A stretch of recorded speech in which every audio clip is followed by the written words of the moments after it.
तो दोस्तों ABFRL यानी कि Aditya Birla fashion and retail limited ने अपने क्वार्टर 2 के नंबर को डिस्क्लोज कर दिया है। तो चलिए देखते हैं क्या है क्वार्टर 2 के नंबर्स के अंदर। डाटा बेसिकली क्रोस में दिया गया है। पिछले क्वार्टर में कंपनी 3196 करोड़ का रेवेन्यू जनरेट किया था ऑपरेशन के थ्रू। पिछले साल 3074 करोड़। अभी देखें तो कंपनी का रेवेन्यू बढ़ के 3226 करोड़ के आसपास आपको देखने को मिल रहा है।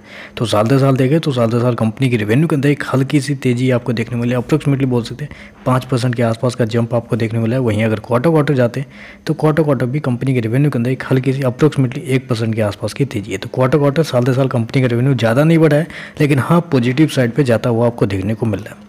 खर्चे की बात कर लेते हैं तो देखिए पिछले क्वार्टर में कंपनी ने 3458 करोड़ खर्च किए थे। पिछले साल मात्र 3072 करोड़। अभी देखें तो कंपनी खर्चे 3500 करोड़ के आसपास आपको देखने को मिले। तो कंपनी के जो खर्चे हैं वो इस क्वार्टर में थोड़े से ज़्यादा देखने को मिले। वो इसलिए है क्योंकि चेंज इन इन्वेंट्री के नाम पे पिछले साल कंपनी को 787 करोड़ का फायदा हुआ था। इस क्वार्टर में 342 करोड़ का ही फायदा हुआ है। तो यहीं पे अगर देखेंगे तो अप्रोक्सीमेटली 400 करोड़ का डिफरेंस है। वही 400 करोड़ कंपनी के जो एक्सपेंस है उसके अंदर थोड़ा सा डैमेज करते हुए देखने को मिल रहा है। चलिए कंपनी का नेट प्रॉफिट क्या निकलता है वो देख लेते हैं। पिछले क्वार्टर में 161 करोड़ के लॉस में थी कंपनी। पिछले साल 29 करोड़ का प्रॉफिट।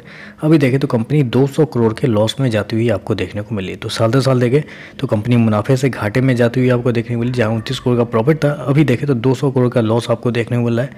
वहीं अगर क्वार्टर देखें तो क्वार्टर भी कंपनी 161 करोड़ के मुकाबले 200 करोड़ के लॉस में जाती हुई देखने को मिली। EPS की बात कर लेते हैं।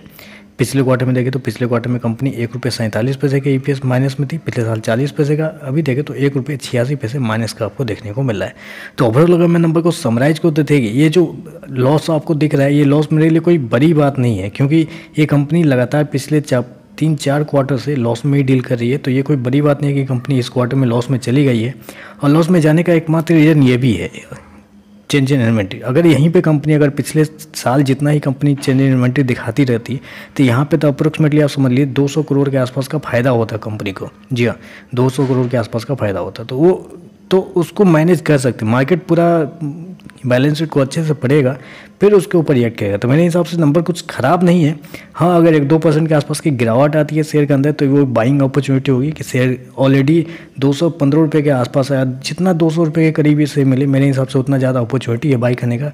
और थोड़े शॉर्ट टू लॉन्ग टर्म में होल्ड करने का आराम से ये शेयर अच्छा खासा रिटर्न बना के दे सकता है, क्योंकि रेवेन्यू देखा जाए तो रेवेन्यू कंपनी के ग्रोथ में देखने को मिल रहा है। तो चलिए बस आज के लिए बस इतना ही। वीडियो पसंद आए तो लाइक कीजिएगा, साथ में चैनल को सब्सक्राइब जरूर कीजिएगा। धन्यवाद।